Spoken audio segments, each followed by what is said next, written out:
بھائیوں کو یہ صورتحال معلوم تھی، لیکن انہوں نے پھر بھی اس سازش کو پختہ ارادہ کر لیا۔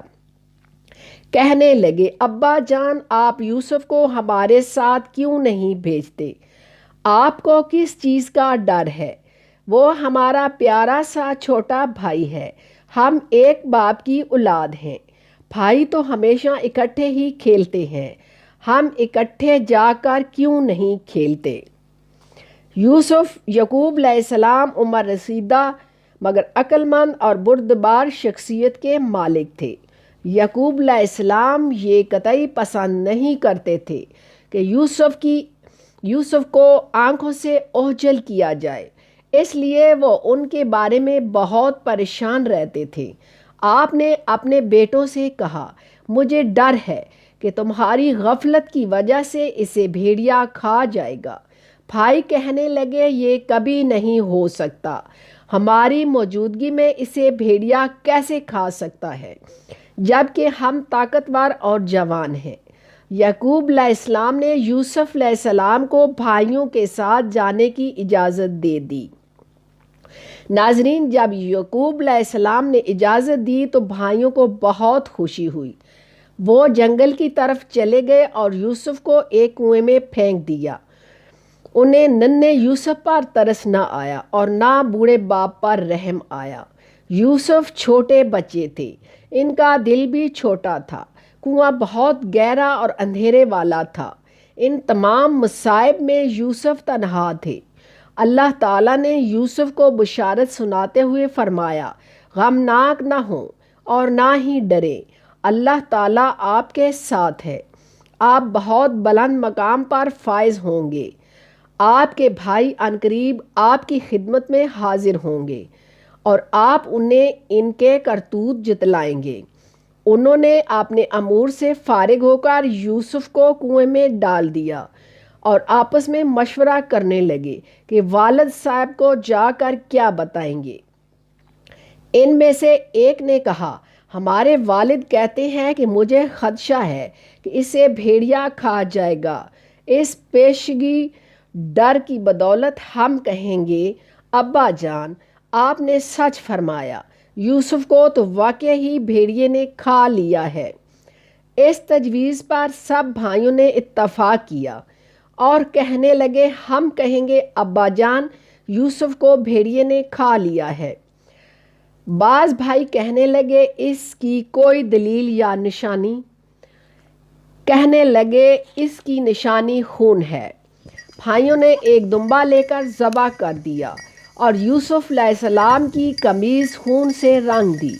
اس عمل پر یوسف کے بھائی بہت خوش ہوئے اور کہنے لگے، ہمارے ابا جان اب اس امر کی تصدیق کریں گے۔ وہ عشاء کے وقت باپ کے پاس روتے ہوئے آئے، کہنے لگے، ابا جان، ہم جا کر دوڑنے لگے اور یوسف کو سامان کے پاس چھوڑ دیا، بس اسے بھیڑیے نے کھا لیا اور آپ ہماری بات نہیں مانیں گے اگرچہ ہم سچے ہیں۔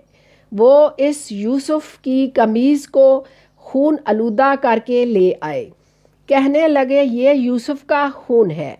ان کے باپ یعقوب علیہ السلام نبی تھے، عمر رسیدہ اور اپنی اولاد سے زیادہ عقل مند تھے۔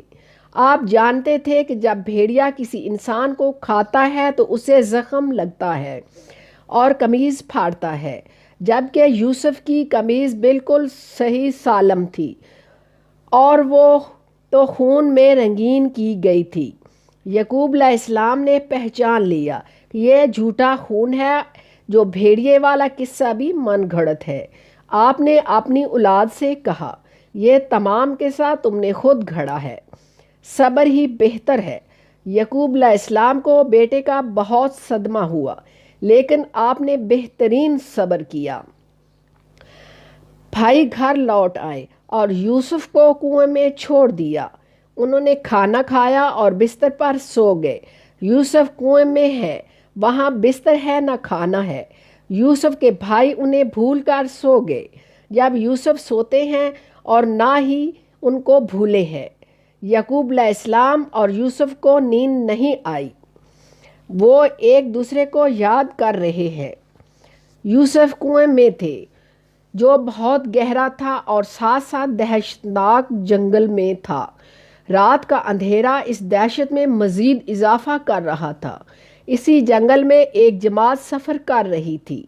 انہیں راستے میں پیاس لگی تو کنویں کی تلاش شروع کر دی۔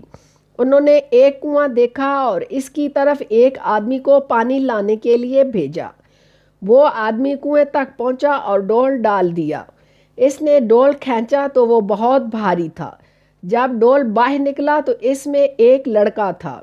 یہ دیکھ کر وہ آدمی حیران ہو گیا اور اعلان کرنے لگا، اے قوم خوش ہو جاؤ، یہ ایک لڑکا ہے۔ لوگوں کو بہت خوشی ہوئی اور انہوں نے اس بات کو چھپا لیا۔ جب مصر پہنچے تو بازار میں کھڑے ہو کر اعلان کیا، اس بچے کو کون خریدے گا؟ عزیز مصر نے چند درہم میں یوسف کو خرید لیا، جبکہ تاجروں نے یوسف کو بیچ دیا جنہیں ان کی قدر و قیمت معلوم نہیں تھی۔ عزیز مصر یوسف کو محل میں لے گیا اور اپنی بیوی سے کہا، یوسف کا خیال رکھنا، یہ بہت شریف بچہ ہے۔ ناظرین، میرے چینل کو سبسکرائب کیجئے، لائک کیجئے اور شیئر کیجئے۔ بے شک اللہ تعالی رحمان اور رحیم ہے، وحدہ لا شریک ہے۔ وہ ہر چیز کا خالق مالک ہے۔ وہ سب جہانوں کا پالنے والا بادشاہ اور شہنشاہ ہے۔ ہر چیز اس کے قبضے میں ہے۔ سب تعریفیں اللہ ہی کے لیے ہیں۔ ناظرین، اب اسی کے ساتھ اجازت چاہتی ہوں۔ اللہ حافظ۔